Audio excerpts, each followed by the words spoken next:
Hello everyone. आज हम बात करेंगे जीएसटी स्क्रूटनी नोटिस के बारे में। जो भी आपको GST scrutiny notice under section 61 issue हो रहे हैं, मेनली जो आईटीसी के ऊपर हैं, आईटीसी मिसमैच के ऊपर आपको नोटिस आ रहे हैं कि जो आपने जीएसटीआर 3B के अंदर आईटीसी क्लेम किया है और जो आपके जीएसटीआर 2A या 2B के अंदर आईटीसी शो हो रहा है, उसमें डिफरेंस है। आपने एक्स्ट्रा क्लेम करा है जीएसटीआर 3B में, बट आपके 2A और 2B के अंदर कम आईटीसी शो हो रहा है। इस केस में डिपार्टमेंट आपको नोटिस इशू करता है जीएसटी AS-MT 10 के अंदर और आपसे पूछता है कि क्या आपका रिस्पॉन्स है। तो उसमें आप क्या, एक तो आप रीज़न बता सकते हैं प्रॉपर रिकन्सिलेशन करके कि किन किन इन्वॉइस आपके पास, कौन सी ऐसी इन्वॉइसेस हैं जो आपके जीएसटीआर 2B के अंदर शो नहीं कर रही और उनके क्या रीज़न्स हैं। आप अपने सप्लायर से बात कर सकते हैं कि क्या रीज़न है। कहीं उसने उसको एज ए B2C तो शो नहीं कर दिया, कहीं उसको बाय मिस्टेक कैंसिल इन्वॉइस तो शो नहीं कर दिया। कई बार ये भी हो रहा है जब हम क्लाइंट से बात करते हैं कि सामने वाली पार्टी ने शो किया है बट फिर भी मेरे जीएसटीआर 2 में नहीं आ रहा। क्लाइंट्स हमें स्क्रीनशॉट शेयर करते हैं कि मेरे जो पार्टी है उसने जीएसटीआर 1 में दिखाया हुआ है बट फिर भी मेरे जीएसटीआर 2A और 2B में नहीं आ रहा due to any technical glitch. तो ये सारे आप सपोर्टिंग एविडेंस लेके अपना रिप्लाई ड्राफ्ट कर सकते हैं। इसके अलावा जो आईटीसी क्लेम करने का हमारा सेक्शन है, सेक्शन 16 सबसेक्शन 2, जिसमें 6 कंडीशंस प्रिस्क्राइब्ड हैं, उसको आपको चेक करना होगा कि इस कंडीशन के अलावा कोई इन्वॉइस आपके 2A या 2B में नहीं आ रहा बट बाकी अदर कंडीशन आप सेटिस्फाई करते हैं। और उसके अलावा कुछ केस लॉस हैं जो आपके फेवर में हैं, जिसमें supreme court, Delhi high court के जजमेंट्स हैं। आप उसको अपने रिप्लाई में कोट कर सकते हैं और ऑफिसर से रिक्वेस्ट कर सकते हैं कि प्लीज़ पहले इन चीज़ों को प्रॉपरली कंसिडर करें। और सिर्फ इस रीज़न से कि वो अगर मेरे जीएसटीआर 2 में कोई इन्वॉइस नहीं दिख रहा, इसका मतलब ये नहीं है कि मैंने उसका बोगस क्लेम किया है या मैंने कोई फेक बिलिंग ली है। बाकी अधिक कंडीशंस मीट हैं, ऑफिसर को उस चीज़ को भी कंसीडर करना चाहिए। तो क्या ग्राउंड्स हम दे सकते हैं और क्या कंडीशंस है सेक्शन 16 सबसेक्शन 2 की, क्या कहता है सेक्शन 41, इन सब चीज़ों को हम आज के इस वीडियो में करेंगे कवर। तो वीडियो को अंत तक ज़रूर देखें, जिससे कोई भी आपको अगर नोटिस आता है आप उसका प्रॉपर रिप्लाई बना के सबमिट कर सकते हैं। तो पहले देखते हैं सेक्शन 16 सबसेक्शन 2 के अंदर 6 कंडीशंस क्या हैं। पहली कंडीशन, तो मेरे से मैंने बताया 6 कंडीशंस हैं। पहली कंडीशन कि आपके पास टैक्स इनवॉइस होना चाहिए, या जो डेबिट नोट है जिसके बेस पे आपने क्लेम किया है उसकी कॉपी आपके पास होनी चाहिए। सेकंड कंडीशन है कि आपके सप्लायर ने वो आप अपनी जीएसटीआर 1 में उसको शो किया हो और आपके जीएसटीआर 2B के अंदर वो रिफ्लेक्ट हो रहा हो। थर्ड है कि आपने वो गुड्स या सर्विस एक्चुअली रिसीव भी करा हो, सिर्फ बोगस बिलिंग ना हो। फोर्थ कंडीशन, आपके सप्लायर ने वो टैक्स जो आपसे कलेक्ट करा है वो गवर्नमेंट को पे कर दिया हो। फिफ्थ कंडीशन, सेक्शन 38 में वो आईटीसी रिस्ट्रिक्टेड नहीं होना चाहिए। कौन सा आईटी सेक्शन 38 में रिस्ट्रिक्टेड होता है, इसके ऊपर मैंने लास्ट वीडियो बनाई थी, आप उसको रेफर कर सकते हैं डिटेल में समझने के लिए कौन सा आईटीसी रिस्ट्रिक्टेड या सेक्शन 38 में कवर है। सिक्स कंडीशन, आपने अपना रिटर्न यानी जीएसटीआर 3B के अंदर उसको क्लेम करा हो।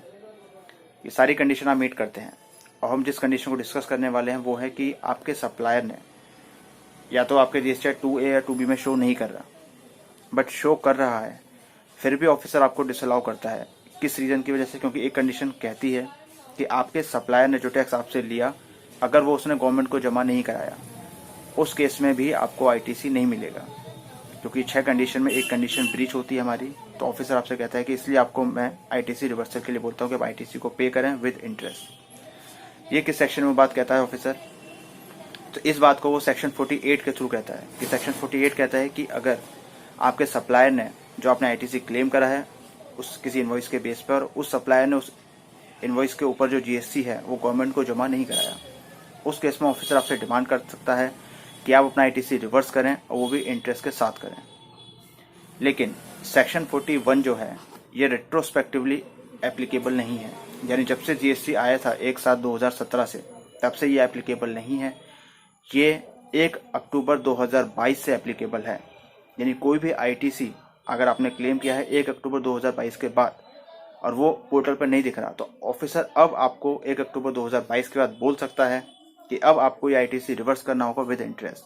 बट अगर आपका आईटीसी उससे पहले का है, यानी 30 सितंबर 2022 तक के लिए, कोई भी आपसे रिवर्सल की रिक्वेस्ट नहीं कर सकता, क्योंकि ऐसा कोई प्रोविज़न लॉ में इससे पहले नहीं था।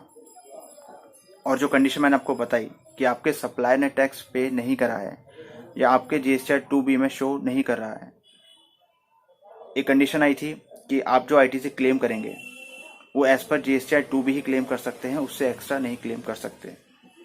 ये जो क्लॉज डाला गया था ये 1 जनवरी 2022 से लागू है। तो अगर ऑफिसर कहता है कि आपके 2B में शो नहीं कर रहा बट आपने क्लेम किया है, तो आप उसको रिस्पॉन्स में डाल सकते हैं कि लॉ में 31 दिसंबर 2021 तक कहीं भी मेंशन नहीं था कि हम एज पर 2B ही क्लेम करेंगे। 4 मई 2018 की एक CBIC की प्रेस रिलीज भी है जिसमें उन्होंने क्लेरिफाई किया था कि आप बायर से, डिपार्टमेंट या ऑफिसर बायर से ऑटोमेटिक रिवर्सल नहीं करवा सकता।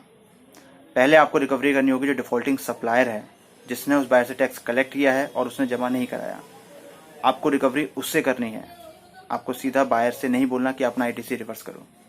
एक्सेप्शनल केसेस में बायर को बोल सकते हो, जैसे कि आपने जिससे बिल लिया अगर वो बंदा ही गायब है या पता लगता है कि ये बोगस बिलिंग थी, सिर्फ उस केस में, या जिससे रिकवरी करनी है सप्लायर से उसका प्रॉपर एसेट्स वगैरह ही नहीं है, सिर्फ एक्सेप्शनल केसेस में बायर से रिकवरी की जाएगी ITC की या रिवर्स करने को बोला जाएगा। उसके अलावा पहले ही हम सीधा बायर को नहीं बोल सकते, हमें पहले सेलर को पकड़ना होगा। ये CBIC ने अपनी प्रेस रिलीज में कंफर्म किया है। इसके अलावा एक डॉक्ट्राइन है लॉ के अंदर जो कहता है डॉक्ट्राइन ऑफ इम्पॉसिबल, जिसको बोलते हैं लेक्स नॉन कोजिट एड इम्पॉसिबिलिया, यानी कोई भी चीज़ आप लॉ में ऐसी नहीं कर सकते जो इम्पॉसिबल है परफॉर्म करना। तो एक कंडीशन है जो कहती है, रूल सेक्शन 16 सबसेक्शन 2 के अंदर एक कंडीशन कहती है कि आपके सामने वाले बायर ने टैक्स पे करा हो तभी आपको ITC मिलेगा। अब मुझे कैसे पता? मैंने किसी से सामान लिया, प्रॉपर टैक्स इनवॉइस लिया, उसकी पेमेंट उसको कर दी विद इन जो टाइम होता है उसके अंदर, उसके ऊपर GST उसको पे कर दिया। अब मुझे कैसे पता लगेगा? क्या GST पोर्टल पर कोई ऐसा मैकेनिज्म डेवलप किया गया है गवर्नमेंट के द्वारा या डिपार्टमेंट के द्वारा जहाँ पे मैं ये चेक कर सकूँ कि जो इनवॉइस मैंने जिसका ITC क्लेम करा है जिसके ऊपर, उस पर्टिकुलर इनवॉइस का टैक्स सामने वाले सप्लायर ने अपने GSTR 1 में इंक्लूड किया, वो मुझे 2 में दिख गया, बट GSTR 3B के अंदर उस इनवॉइस के ऊपर टैक्स पे किया गया है, ये मुझे कैसे पता लगेगा? इसका ऐसा कोई भी मैकेनिज्म आज की डेट में नहीं है। तो अब ये कंडीशन मेरे ऊपर डाली जाती है, यानी बायर के ऊपर, कि बायर चेक करेगा, मैं कैसे चेक कर सकता हूँ? तो इसीलिए कोई भी इम्पॉसिबल एक्ट आप लॉ में नहीं डाल सकते करने के लिए बायर के ऊपर जो इम्पॉसिबल है परफॉर्म करना। तो एक ये भी ग्राउंड है और इसके ऊपर एक सुप्रीम कोर्ट की जजमेंट भी है। जजमेंट GST से पहले की है बट रेलिवेंट है। KK इंडस्ट्रीज का केस है, आप इसको भी कोट कर सकते हैं, जिसमें बोला गया था कि कोई भी इम्पॉसिबल एक्ट आप बायर को नहीं बोल सकते क्योंकि मेरे पास पावर ही नहीं है, मैं कोई जुडिक्शन नहीं हूँ, कोई अपने आप में अथॉरिटी नहीं है कि मैं उसको फोर्सफुली बोल सकूँ कि मुझे दिखा। रेलिवेंट ID पासवर्ड हैं जो उसके पास होते हैं, उसके क्रेडेंशियल्स हैं, वो मुझे क्यों शेयर करेगा? तो एक ये भी आप कोट कर सकते हैं। इसके अलावा एक ऑनरेबल सुप्रीम कोर्ट का जजमेंट और है भारती एयरटेल का, जिसमें उन्होंने बताया है कि GSTR 2A जो कंक्लूजन वो ये था कि GSTR 2A सिर्फ एक फैसिलिटेटर है बायर के लिए, उसके बेस पे वो असेसमेंट यानी सेल्फ असेसमेंट सिर्फ GSTR 2A के बेस पे नहीं करेगा। उसमें क्लियरली बोला गया है कि क्लाइंट के पास यानी जो बायर है उसके पास जो उसके अकाउंटिंग रिकॉर्ड्स हैं, जो डाटा है, अपना जो खुद का डाटा होता है, जो रूल्स में प्रिस्क्राइब्ड है कि एक रजिस्टर्ड पर्सन को क्या क्या रिकॉर्ड्स मेंटेन करने होते हैं, उसके अकॉर्डिंगली उसको सेल्फ असेसमेंट टैक्स निकालना होता है और उसकी पेमेंट भी उसके अकॉर्डिंगली करनी है। 2A या 2B सिर्फ एक फैसिलिटेशन है और उसको आधार मान के आप अपना सेल्फ असेसमेंट नहीं कर सकते हैं। तो ये एक इम्पोर्टेंट जजमेंट है, ये आफ्टर GST है और ये GST में ही सुप्रीम कोर्ट ने क्लैरिफाई किया है। इसके अलावा एक इम्पोर्टेंट केस है GST में ही DY बिथल का। DY बिथल के केस में मद्रास हाई कोर्ट का ये केस है, जिसमें उन्होंने कहा था, उन्होंने जो CBI की प्रेस रिलीज थी एक तरीके से उसी को कंफर्म किया है कि आप सिर्फ बायर को ही फोर्स नहीं कर सकते, क्योंकि उस केस में सिर्फ बायर के ऊपर ही रिकवरी एक्शन किए गए थे, जबकि ये पता था कि जो सप्लायर है डिफॉल्ट उसका है, उसकी असेसमेंट कर दी गई और जिस पर्टिकुलर इनवॉइस पर डिफॉल्ट था उसको कंसीडर ही नहीं किया गया उस सप्लायर की असेसमेंट करते समय। तो हाई कोर्ट ने यही बोला कि आप बायर को करो ओके है, बट एटलीस्ट पहले सेलर को तो करो, जो डिफॉल्टिंग पार्टी है आपको पहले उसको फॉलो अप करना है।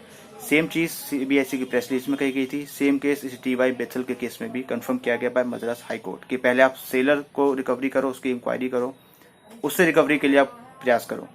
उससे नहीं होता फॉर वट एवर रीजन, या जो एक्सेप्शनल केस बताए गए हैं CBIC की प्रेस रिलीज में, देन आप बायर के अगेंस्ट एक्शन ले सकते हैं। बट डिपार्टमेंट क्या करता है, सीधा बायर को ही पकड़ लेता है, बिकॉज वो आसान है। बायर के पोर्टल का सीधा एक रिपोर्ट निकलता है कि इसने एक्स्ट्रा क्लेम करा है कंपेरिजन टू 2A, सीधा नोटिस जनरेट करा और भेज दिया। सेलर को पकड़ने में थोड़े एफर्ट करने होंगे, बट आपको एफर्ट करने होंगे, इसलिए आप किसी बायर को परेशान नहीं कर सकते।